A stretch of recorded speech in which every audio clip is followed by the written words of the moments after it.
बिस्मिल्लाहिर्रहमानिर्रहीम। शुरू करते हैं हम पाक परवरदिगार के नाम से जो पूरी कायनात को पालने वाला है, इसके अलावा कोई इबादत के लायक नहीं।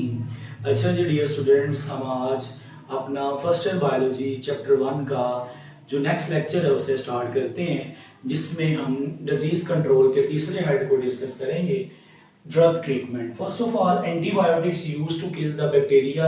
बैक्टीरिया को किल करने के लिए, बैक्टीरिया की ग्रोथ को स्टॉप करने के लिए एंटीबायोटिक्स का यूज किया जाता है।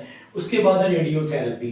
रेडियोथेरेपी रेडियो एक्टिव मटेरियल्स के जरिए शॉर्ट वेव रेडिएशंस को एंटर किया जाता है कैंसरस एक्सपोज पार्ट पे, ताकि इसको किल किया जाए, और रेगुलर इंटरवल पर ये रेडिएशंस की जाती हैं।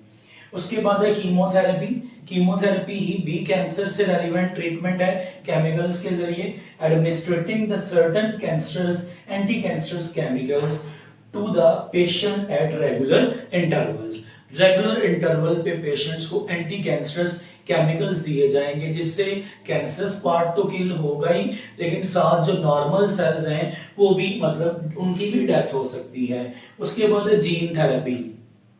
New technique develop to repair the defective gene. Body में कोई जो डिफेक्टिव जीन है जिसकी वजह से हेरिडिटरी तौर पर डिजीज आ गई है, उसको रिपेयर करना या उसको रिप्लेस करना जीन थेरेपी कहलाता है। फॉर एग्जांपल, थैलेसीमिया का पेशेंट है, उसकी बॉडी में रेड ब्लड सेल्स एबनॉर्मल बनते हैं। अब इसके जीन को जब हम ऑल्टर्ड करेंगे, चेंज करेंगे, तो देन इस डिजीज से छुटकारा हासिल हो सकता है। उसके बाद आईडीएम हमने प्रीवियस लेक्चर में भी पढ़ा, हम इस लेक्चर में भी डिस्कस कर लेंगे। Combating disease utilizing the all method. Disease को कंबाट करने के लिए सब मेथड यूज किए जाएंगे। Even participation of the community, community की पार्टिसिपेशन भी यूज की जाएगी इन द प्रोग्राम, इस प्रोग्राम के अंदर। तो रिक्वायरमेंट्स क्या होगी? रिक्वायरमेंट ये है, अवेयरनेस ऑफ कम्युनिटी, माशरे को इसके बारे में आगाही होनी चाहिए। सेवरिटी ऑफ प्रॉब्लम की, ये बीमारी किस हद तक फैल सकती है, कितनी जानलेवा है, इससे कितनी को मौत वाकया हो सकती है, फिर ही उसके लिहाज से केयर की जाएगी। फिर उसके बाद कॉजेज, मतलब जो वजूहात हैं उनको डिस्कस किया जाएगा, और रेमेडीज, कैसे इस बीमारी से छुटकारा हासिल किया जाएगा, इससे डिस्कस किया जाएगा। उसके बाद बच्चों, cloning achieving the eugenic AIIMS. Cloning जो है ये यूजेनिक एम्स को अचीव करते हैं। यू का मतलब होता है वेल, जेनिक का मतलब होता है जीन्स, मतलब वेल जीन्स जो हैं, मतलब वो जीन्स जो हमें चाहिए उनको अचीव करने का मेथड।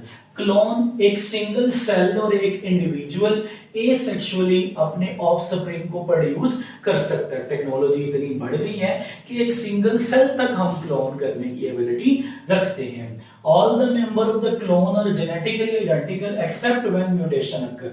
Members जितने भी क्लोन किए होंगे वो जेनेटिकली आइडेंटिकल होंगे, वो बिल्कुल एक जैसे होंगे। Generally natural occurring cloning no, मतलब आमतौर पर नेचुरल क्लोनिंग नहीं होती, लेकिन फिर भी कुछ इंसेक्ट्स और प्लांट्स में ऐसे सर्कमस्टांसेस हैं जहां रेगुलर इंटरवल पर नेचुरल क्लोनिंग होती है, एसेक्सुअल रिप्रोडक्शन के मेथड के जरिए, जैसे एफिड है, मेल हनी भी है। फिर 1997 में एक साइंटिस्ट था स्कॉटलैंड का, जिसने शीप में पहली बार क्लोनिंग की, और इससे रेलिवेंट दो मेथड है।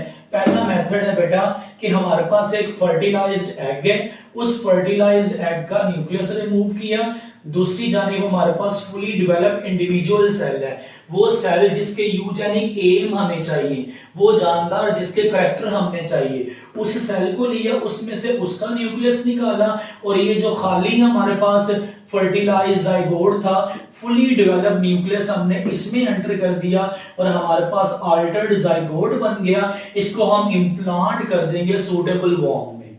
जब ये वॉर्म में इम्प्लांट करेंगे तो वहां पर ये अपनी कंप्लीट डेवलपमेंट को शुरू कर देगा। सेकंड मेथड है ये, सपोज एक जाइगोट बना है, डिवीजन हुई है एम्ब्रियो में, तो जाइगोट जब बना है तो ये 1 से 2 में डिवाइड होता है, आमतौर पर ये सेपरेट नहीं होते। इस केस में ये दोनों सेपरेट हो जाएंगे, ये हिस्सा अपनी डिवीजन करेगा 1 से 2, 2 से 4, 4 से 8, फिर सेल्स की बॉल और फिर पूरा इंडिविजुअल। ये भी ऐसे ही 1 से 2, 2 से 4, 4 से 8, सेल्स की बॉल और फिर पूरा इंडिविजुअल। अब ये दो जानदार पैदा हो जाएंगे जो आइडेंटिकल ट्विन्स होंगे, मतलब दोनों हूबहू एक जैसे होंगे, या दो बहनें होंगी या दो भाई होंगे। क्यों डिफरेंट क्यों नहीं हो सकते? डिफरेंट इसलिए नहीं हो सकते क्योंकि जाइगोट एक था, वही एक जाइगोट टूटा है, इसलिए ये आइडेंटिकल ट्विन्स कहलाते हैं। तो इंपॉर्टेंस ऑफ क्लोनिंग की अगर हम बात करें, we can produce animal pedigree such as horses, हम बेशुमार एनिमल के पेडिग्री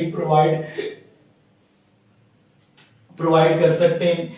उसके बाद also possible the cloning of humans, humans की क्लोनिंग भी पॉसिबल है, making attempt to clone the human embryo. Lots of controversy in the public about cloning, इसलिए human की क्लोनिंग में अच्छी खासी कंट्रोवर्सी और पूरी दुनिया में ह्यूमंस की क्लोनिंग को बैन किया गया है, क्योंकि एक्सपेरिमेंट में एम्ब्रियो के ऊपर वर्किंग की जा चुकी है और साइंटिस्ट का मानना है it is possible to clone a human, और बहुत जगह पर ह्यूमंस का क्लोन कर भी लिया गया है। उसके बाद इस चैप्टर का लास्ट टॉपिक है जो कि बहुत बहुत इंपॉर्टेंट लॉन्ग क्वेश्चन है। वैसे क्लोनिंग भी लॉन्ग क्वेश्चन था, ड्रग ट्रीटमेंट इसका मेजर हेड है, ये भी लॉन्ग क्वेश्चन है, but protection and conservation is most important long question. सबसे पहले हम हेड डिस्कस करेंगे industrialisation, help mankind to raise the living standard. कहते हैं इंडस्ट्रीज ने इंसान के रहन सहन के तरीके को बहुत बेहतरीन कर दिया है। Sometime destroy over environment, same time और इसी वक्त हमारे माहौल को भी तबाह बर्बाद कर दिया है। Tons of industrial waste, effluents in solid, liquid और gas injected into the environment from industry. टनों के लिहाज से जो वेस्ट मटेरियल है, जो इफ्लुएंट्स हैं, सॉलिड, लिक्विड और गैस की फॉर्म में हमारे माहौल में इंजेक्ट किए जा रहे हैं, जिससे माहौल गंदा हो रहा है। इफ्लुएंट्स में टॉक्सिक सब्सटेंसेस होते हैं, कार्सिनोजेनिक मटेरियल कैंसर फैलाने वाले मटेरियल्स होते हैं, और हैवी मेटल्स होती हैं जो बीमारियां फैलाती हैं। हैवी मेटल्स में एक एग्जांपल है लेड, जो ऑटोमोबाइल से आई है। ये हमारी जो गाड़ियां वगैरह चलती हैं, इनका जो धुआं निकलता है उसमें लेड होता है, और इस लेड को जब हम इनहेल करते हैं तो लंग्स कैंसर की डिजीज जो है ना वो कॉज होती है। ठीक है बेटा, लंग्स कैंसर की डिजीज होती है, कॉज होती है। Is it clear? कोई प्रॉब्लम तो नहीं? अच्छा, जब ये कंडीशन हो जाती है तो फिर मतलब इससे अक्सर कोशिश ये किया करें कि लेड फ्री पेट्रोल यूज किया करें। पेट्रोल पंप्स में ऐसे पेट्रोल पंप का इंतखाब करें जिनके पेट्रोल में कम से कम लेड की मिकदार हो। फिर है उसके अलावा सेकंड है क्रोमियम, जो टैनरीज चमड़े की फैक्ट्री से निकलती हैं, तो ये भी बेशुमार बीमारियां फैलाती हैं। तो कहता है needs to address this problem, इस प्रॉब्लम को एड्रेस करने की जरूरत है अपने माहौल को, प्रोटेक्शन एंड कंजर्वेशन, अपने माहौल को बचाने और महफूज करने के लिए। इफ आउट ऑफ कंट्रोल, अगर ये कंट्रोल से बाहर हो जाए, सफर इररिपेरेबल लॉस, ऐसा नुकसान होगा जिसको हम रिकवर नहीं कर सकते। सेकंड हेड है bioremediation, removal degradation of environmental pollutant, removal और डिग्रेडेशन ऑफ इन्वायरमेंटल पोल्यूटेंट या फिर toxic material by living organism, किसी जिंदा जानदार के जरिए, उसे हम नाम देंगे बायो रेमेडिएशन का। जैसा कि बेटा हम बात कर लेते हैं यहाँ पर एल्गी की।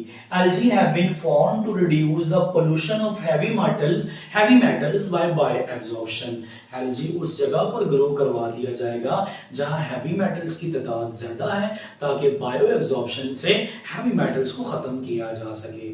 इसी टॉपिक का लास्ट हेड है endangered species, the list of plants and animals of endangered not protected would soon be extinct in the near future. हो सकता है आने वाले वक्त में ये मुकम्मल तौर पर क्या हो जाए, एक्सटिंक्ट हो जाए। फॉर एग्जांपल इंडस डॉल्फिन है, मार्को पोलो शीप, ये इंडेंजर्ड स्पीशीज हैं। अच्छा जी बच्चों, ये हमारा आज का लेक्चर था।